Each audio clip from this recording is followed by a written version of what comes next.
गाजरपट येथे बाजरीच्या पिकाचं राखण करत असताना बिबट्याने अचानक हल्ला केला। या हल्ल्यात बाजरीच्या पिकाचं राखण करणाऱ्या नानूबाई सीताराम कडाले या महिलेला आपले प्राण गमवावे लागलेत।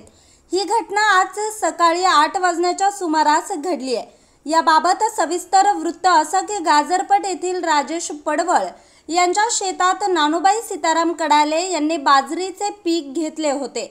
सदर पिकाची राखणी करण्यासाठी आज सकाळी 8 वाजता नानूबाई सीताराम कडाले या गेल्या असता राखणी करत असताना बिबट्याने या महिलेवर अचानक हल्ला केला।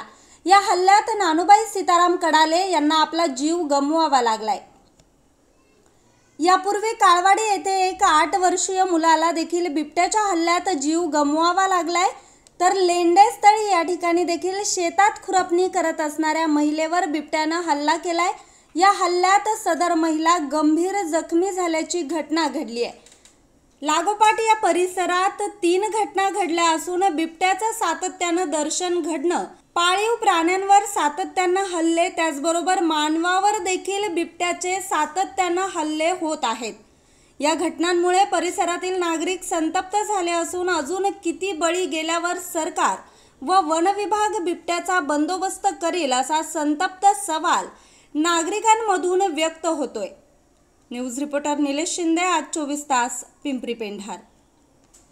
आज 24 तास सबस्क्राइब करा, त्याचबरोबर बेल आयकॉनवर क्लिक करा आणि मिळवा आमच्या बातम्यांच्या नोटिफिकेशन्स। तसेच आज 24 तासची प्रत्येक बातमी आपल्याला कशी वाटली हे कळवा, लाईक करून, कमेंट करून आणि आमच्या बातम्या शेअर सुद्धा करा।